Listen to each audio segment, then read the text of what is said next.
ಎಡಗೈನವರು ಬರ್ಕೊಂಡಿರ್ತಾರೆ, ಬಲಗೈನವರು ಬರ್ಕೊಂಡಿರ್ತಾರೆ. ಎಡಗೈನವರು ಬರ್ಕೊಂಡಿರ್ತಾರೆ, ಬಲಗೈನವರು ಬರ್ಕೊಂಡಿರ್ತಾರೆ. ಆಮೇಲೆ SC ಅಂತ ಬರೆದಿರ್ತಾರೆ.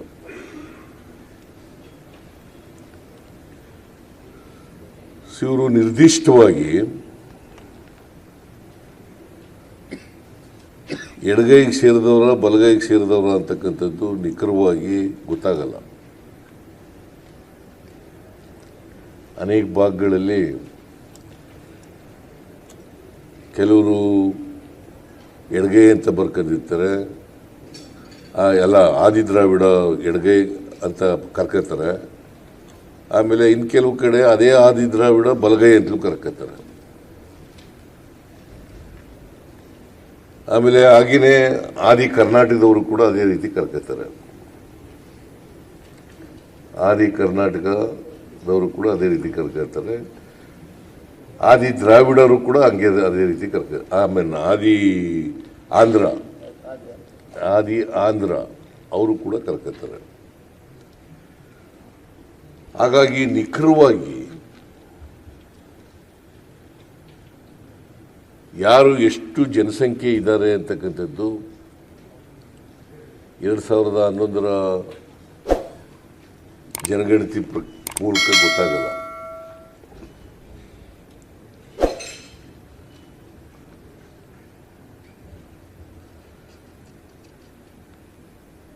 So ಈ 101 ಜಾತಿಗಳಲ್ಲಿ ಒಳ ಮೀಸಲಾತಿಯನ್ನು ಕೊಡಬೇಕಾದ್ರೆ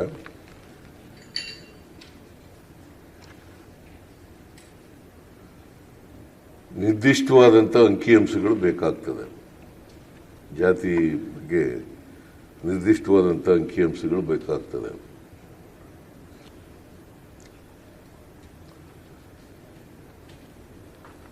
ಅದಕ್ಕೋಸ್ಕರ ನಾಗಮೋಹನ್ ದಾಸ್ ಅವರ ಆಯೋಗದವರು ಎಲ್ಲ ಸಿದ್ಧತೆಗಳನ್ನು ಮಾಡಿಕೊಂಡು, ಅಂದರೆ ಸಿದ್ಧತೆಗಳು ಅಂದರೆ ತರಬೇತಿ ಕೊಡ್ತಕ್ಕಂಥದ್ದು, ಗಣತಿದಾರರಿಗೆ ತರಬೇತಿ ಕೊಡ್ತಕ್ಕಂಥದ್ದು, ಮೇಲ್ವಿಚಾರಕರಿಗೆ ತರಬೇತಿ ಕೊಡ್ತಕ್ಕಂಥದ್ದು, ಇವತ್ತಿನಿಂದ 17ರವರೆಗೆ ಇವತ್ತಿನಿಂದ ಪ್ರಾರಂಭ ಆಗಿ 17ರವರೆಗೆ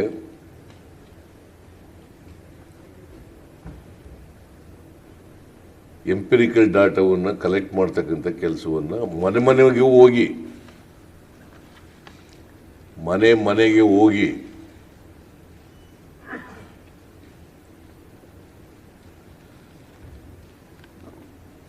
ಮಾಡ್ತಕ್ಕಂಥ ಕೆಲಸವನ್ನು ಮಾಡ್ತಾರೆ. ಸುಮಾರು 65,000 ಟೀಚರ್ಗಳು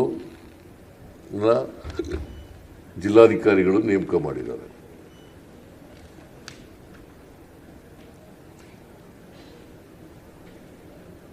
$65,000 ಅಂದರೆ ಅವ್ರಿಗೆಲ್ಲ ಎನ್ಯುಮರೇಟರ್ಸ್ ಅಂತ ಕರೀತಾರೆ.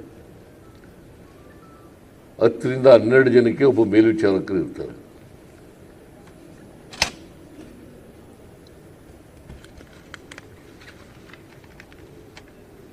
ಹತ್ತರಿಂದ 12 ಜನರಿಗೆ ಒಬ್ಬ ಮೇಲ್ವಿಚಾರಕರು ಇರ್ತಾರೆ. ಇದು ಮನೆಗೆ ಹೋಗಿ ಭೇಟಿ ಕೊಡೋದ್ರ ಜೊತೆಗೆ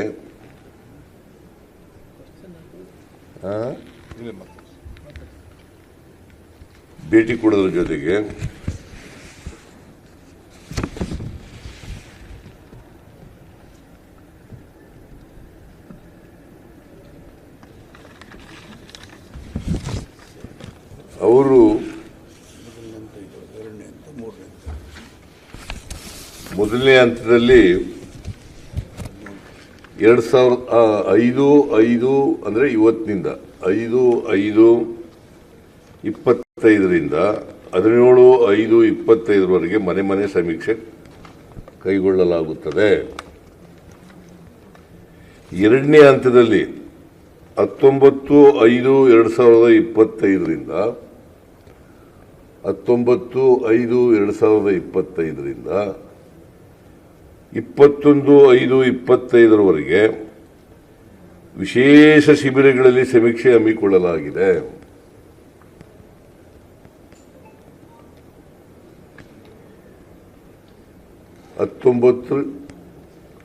ಇಂದ 21ರವರೆಗೆ ಈ ತಿಂಗಳು ವಿಶೇಷ ಶಿಬಿರ ಮಾಡ್ತೀವಿ.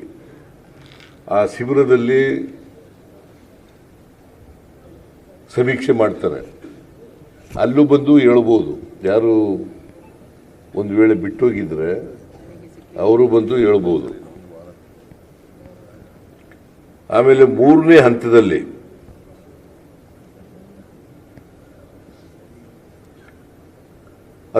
ರಿಂದ 23ರವರೆಗೆ ಆನ್ಲೈನ್ ಮೂಲಕ ಕೂಡ ಮಾಡಬಹುದು. 19ರಿಂದ 23/5/2025 ಆನ್ಲೈನ್ ಮೂಲಕ ಸ್ವಯಂ ಘೋಷಣೆ ಮಾಡ್ಕೋಬಹುದು. ಆನ್ಲೈನ್ ಮೂಲಕ ಸ್ವಯಂ ಘೋಷಣೆಗೆ ಅವಕಾಶ ಕಲ್ಪಿಸ್ತೀವಿ. ಅಂದರೆ 3 ಹಂತದಲ್ಲಿ ಸಮೀಕ್ಷೆಗಳು ನಡೀತವೆ. ಒಂದು ಮನ್ಮನೆಗೆ ಹೋಗೋದು, 2ನೇದು ಶಿಬಿರ ಮಾಡೋದು, ಆ ಶಿಬಿರದಲ್ಲಿ ಬಂದು ಹೇಳ್ತಕ್ಕಂಥದ್ದು, 3ನೇದು ಆನ್ಲೈನ್ ಮೂಲಕ ಮಾಡ್ತಕ್ಕಂಥದ್ದು. ಸೊ 5ನೇ ತಾರೀಕಿನಿಂದ 17ನೇ ತಾರೀಕಿನವರೆಗೆ ಮನೆಗೆ ಹೋಗೋದು, 19ರಿಂದ 21ರವರೆಗೆ ಶಿಬಿರ ಮಾಡೋದು, ಟ್ರೈನಿಂಗ್ ಕ್ಯಾಂಪ್. ಆಮೇಲೆ 3ನೇದು ಆನ್ಲೈನ್ ಮೂಲಕ ಮಾಡತಕ್ಕಂಥದ್ದು, ಅದು 19ರಿಂದ 23ರವರೆಗೆ.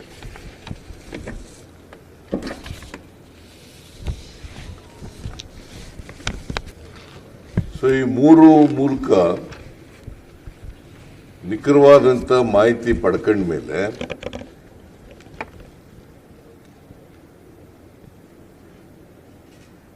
ಅರವತ್ತು ದಿನಗಳಲ್ಲಿ ವರದಿ ಕೊಡಿ ಅಂತ ಹೇಳಿದ್ದೀವಿ ನಾವು.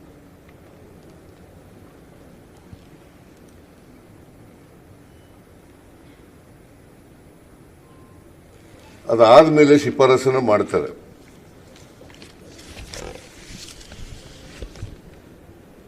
ಅದಾದ್ಮೇಲೆ ನ್ಯಾಯಮೂರ್ತಿಗಳಾದ ಮಹತಿಗಳು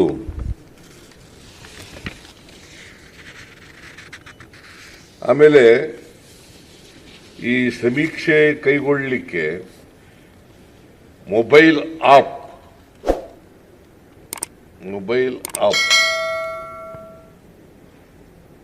ಮೂಲಕ ಬೆಳಿಗ್ಗೆ 6:30ರಿಂದ ಸಂಜೆ 6:30ರವರೆಗೆ ಅದು ಎನೇಬಲ್ಡ್ ಮಾಡಲಾಗಿರುತ್ತದೆ, ಅವಕಾಶ ಮಾಡಿಕೊಟ್ಟಿರುತ್ತೀವಿ.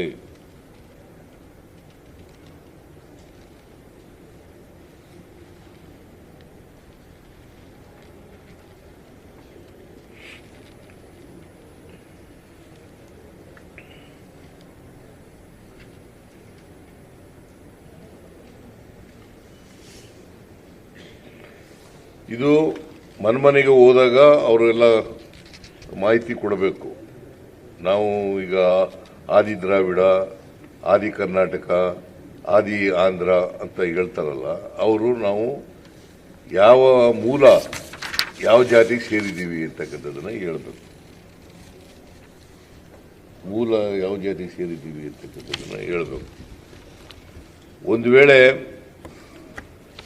ಆ ಮನೆಗೆ ಹೋದಾಗ ಮಾಹಿತಿ ಕೊಡಲಿಕ್ಕೆ ಸಾಧ್ಯ ಆಗದೇ ಇದ್ರೆ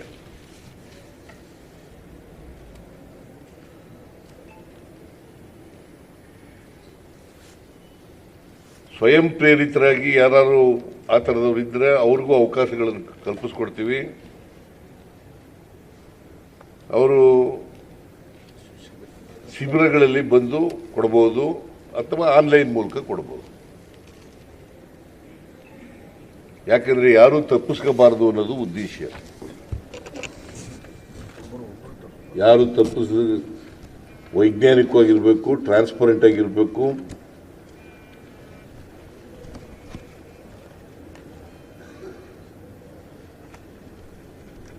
ವಿಶೇಷವಾಗಿ ಇದು ಪರಿಶಿಷ್ಟ ಜಾತಿಯವರಿಗೆ ಮಾಡ್ತಾ ಇರ್ತಕ್ಕಂಥ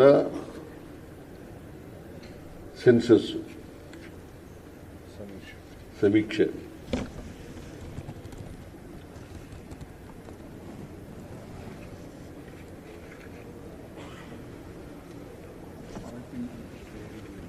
ಆಮೇಲೆ ನಾವು ಇದನ್ನ ಜಾತಿ ಗಣತಿ ಮಾಡ್ತೀವಿ ಅಂತೇಳಿ ಅಲ್ಲ, ಜಾತಿ ಗಣತಿ ಇದನ್ನ ಎಂತದು ಮ್ಯಾನಿಫೆಸ್ಟೋನಲ್ಲಿ ಒಳ ಮೀಸಲಾತಿ ಮಾಡ್ತೀವಿ ಅಂತಲೂ ಕೂಡ ಹೇಳಿದ್ದು ನಾವು. ಚಿತ್ರದುರ್ಗದಲ್ಲಿ ನಮ್ಮ ಮ್ಯಾನಿಫೆಸ್ಟೋನಲ್ಲಿ ಕೂಡ ಘೋಷಣೆ ಮಾಡಿದ್ದು. ನಾಗಮೋಹನ್ ದಾಸ್ ಅವರು ಎಂಪೆರಿಕಲ್ ಡಾಟಾ ಬೇಕಾಗ್ತದೆ ಅಂತ ಹೇಳಿದ್ರಿಂದ ಮತ್ತೆ ಬಹಳ ಜನ ಪರಿಶಿಷ್ಟ ಜಾತಿಗೆ ಸೇರಿದಂಥವರು ಎಂಪೆರಿಕಲ್ ಡಾಟಾ ಬೇಕು ಅಂತ ಹೇಳಿದ್ರಿಂದ ಒಂದು ನಾಗಮೋಹನ್ ದಾಸ್ ಅವರ ಆಯೋಗ ವರದಿ ಕೊಟ್ಟಿದ್ದಾರೆ, ವರದಿ ಕೊಟ್ಟಿದ್ದಾರೆ. ಅದರ ಪ್ರಕಾರನೂ ಕೂಡ ಎಂಪೆರಿಕಲ್ ಡಾಟಾ ಬೇಕೇ ಬೇಕು ಅಂತ ಹೇಳಿದ್ದಾರೆ. ಆಮೇಲೆ ಬಹಳ ಜನ ಪರಿಶಿಷ್ಟ ಜಾತಿಗೆ ಸೇರಿದಂಥವರು ಕೂಡ ಹೇಳಿದ್ದಾರೆ. ಮತ್ತೆ ಕೋರ್ಟು ಕೂಡ ಹೇಳಿದೆ, ಸುಪ್ರೀಂ ಕೋರ್ಟು ಕೂಡ ಹೇಳಿದೆ ಎಂಪೆರಿಕಲ್ ಡಾಟಾ ಇರಬೇಕು ಅಂತ. ಅದರಿಂದ ಎಲ್ಲ ಕಾರಣಗಳಿಗೋಸ್ಕರ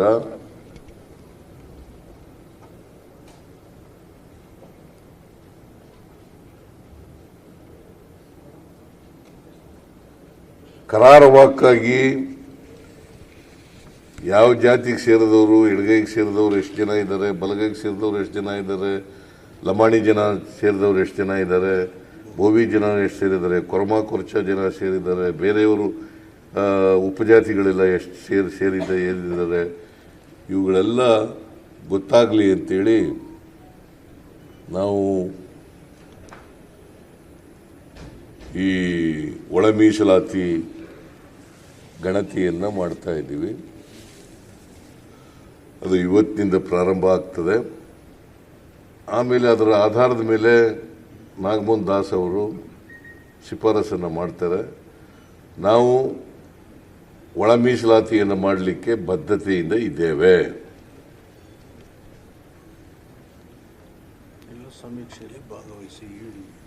ನಾನು ಎಲ್ಲ ಪರಿಶಿಷ್ಟ ಜಾತಿಯವರಲ್ಲಿ ಮನವಿ ಮಾಡ್ತೇನೆ, ದಯಮಾಡಿ ಎಲ್ಲರೂ ಕೂಡ ಈ ಒಳ ಮೀಸಲಾತಿ ಸಮೀಕ್ಷೆಯಲ್ಲಿ ಭಾಗವಹಿಸಿ. ಗಣತಿದಾರರು ನೀವು ಬಂದಾಗ, ಎನ್ಯುಮರೇಟರ್ಸ್ ಬಂದಾಗ ಮಾಹಿತಿಯನ್ನು ಕೊಡಿ. ಒಂದು ವೇಳೆ ಯಾವುದಾದ್ರೂ ಕಾರಣಕ್ಕೆ ಕೊಡ್ಲಿಕ್ಕೆ ಆಗದೆ ಹೋದರೆ ಶಿಬಿರದಲ್ಲಾರು ಕೊಡಿ, ಇಲ್ಲ ಆನ್ಲೈನ್ ಮೂಲಕನಾರು ಕೊಡಿ. ಇದು ನಮ್ಮ ಮನವಿ. ಹೊರಗಡೆ ಕೆಲಸಕ್ಕೆ ಹೋಗಿರೋರು ಲಂಬಾಣಿಯವರು ಅವರೆಲ್ಲ ಅಲ್ಲಿಂದಾನೆ ಆನ್ಲೈನ್ ಅಲ್ಲೂ ಮಾಡ್ಕೋಬಹುದು. ಅದು ಮತ್ತೆ ಹೊರಗಡೆ ಎಲ್ಲರೂ ಕೆಲಸಕ್ಕೆ ಹೋಗಿದ್ದಾರೆ. ಈಗ ಲಂಬಾಣಿ ಜನ ಒಂದೊಂದು ಸಾರಿ ಹೊರಗಡೆ ಹೊರಟೋಗಿರ್ತಾರೆ, ಬೇರೆಯವರೆಲ್ಲ ಹೊರಗಡೆ ಹೋಗ್ತಾರೆ. ಅಂಥವರು ಕೂಡ ಆನ್ಲೈನ್ ಮೂಲಕ ಕಳಿಸ್ಬೋದು.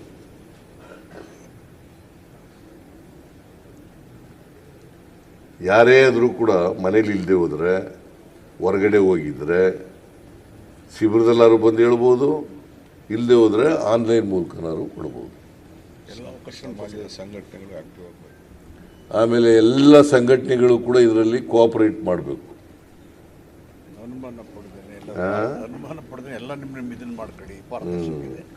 ಆಮೇಲೆ ಯಾರು ಕೂಡ ಇದರಲ್ಲಿ ಹಿಂಜರಿತಕ್ಕಂಥ ಪ್ರಶ್ನೆನೇ ಇಲ್ಲ. ನೀ ಏನಾದರೂ ಮಾದೇವಪ್ಪ ಏನಾದ್ರು ಹೇಳಾಗಿದ್ರೆ ಹೇಳಿ, ಸಮಾಜ ಕಲ್ಯಾಣ ಸಚಿವ ಹೇಳಪ್ಪ. ಮುನಿಯಪ್ಪನವ್ರು ಏನಾದ್ರು ಹೇಳಾಗಿದ್ರೆ ಹೇಳಿ. ಇಲ್ಲ ಸರ್, ನೀವೆಲ್ಲ ಕರೆಕ್ಟ್ ಹೇಳಿದ್ದೀರಿ. ಅಷ್ಟೇ ಸರ್, ಥ್ಯಾಂಕ್ ಯು. ಅಷ್ಟೇ, ಎಲ್ಲ ಭಾಗವಹಿಸ್ಬೇಕಷ್ಟೇ. ಒಟ್ಟಾರೆಯಾಗಿ ಎಲ್ಲರೂ ಭಾಗವಹಿಸಿ ಅಂತಕ್ಕಂಥದ್ದು ಬಹಳ ಮುಖ್ಯ. ಎಲ್ಲ ಭಾಗವಹಿಸಿ ಮಾಹಿತಿಯನ್ನು ಕೊಡಿ, ಈ ಗೊಂದಲ ನಿವಾರಣೆ ಮಾಡಿ. ಗೊಂದಲ ಇರಬಾರದು.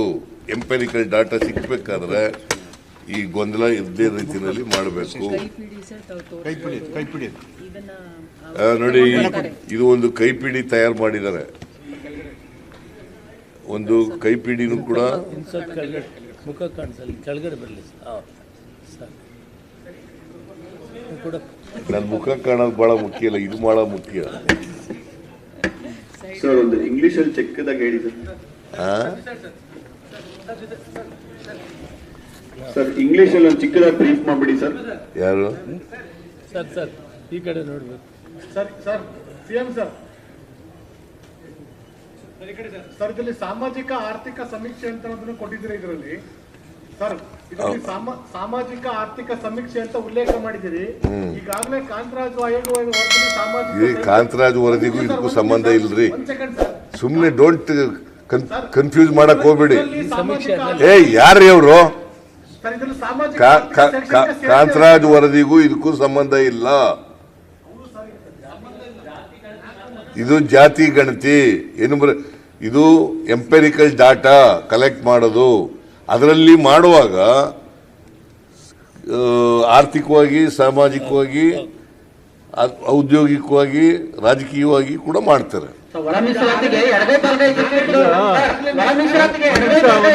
ತಾಳ್ರಿ, ಒಬ್ಬೊಬ್ರು ಮಾತಾಡಿಯಪ್ಪ. ಈಗ ಒಂದ್ ನಿಮಿಷ ದತ್ತಾಂಶದಲ್ಲಿ ಸಾಮಾಜಿಕ ಆರ್ಥಿಕ ಒಂದ್ ನಿಮಿಷ ಪ್ಲೀಸ್ ಇದು ಇದು first of all you must understand this is only to the SC community. ಈಗ ಇದೊಂದು ಸಚಿವರ ನಡುವೆ ಒಮ್ಮತ ಇದೆಯಾ ಸರ್? ಇದೊಂದು ಎಲ್ಲ ಒಮ್ಮತ ಇದೆ, ಒಪ್ಪಿದ್ದಾರೆ ಸರ್? ಇದೊಂದು ಎಲ್ಲ ಒಮ್ಮತ ಇದೆ. ಇದೊಂದು ಇದೊಂದು ಚಾರಿತ್ರಿಕವಾದಂತ ಜನಗಣತಿ. It's an historical survey. Latest ಹಾಗೂ ಇಂಟ್ರೆಸ್ಟಿಂಗ್ ಸುದ್ದಿಗಳಿಗಾಗಿ ಬಾಸ್ ಟಿವಿ ಕನ್ನಡ ಚಾನೆಲ್ನ ಸಬ್ಸ್ಕ್ರೈಬ್ ಮಾಡಿ. ಹಾಗೆಯೇ ಬೆಲ್ ಐಕಾನ್ ಪ್ರೆಸ್ ಮಾಡಿ. ಇದರ ಜೊತೆಗೆ ಫೇಸ್ಬುಕ್, ಇನ್ಸ್ಟಾಗ್ರಾಮ್, ಎಕ್ಸ್ ನಲ್ಲೂ ಮಿಸ್ ಮಾಡದೆ ಫಾಲೋ ಮಾಡಿ.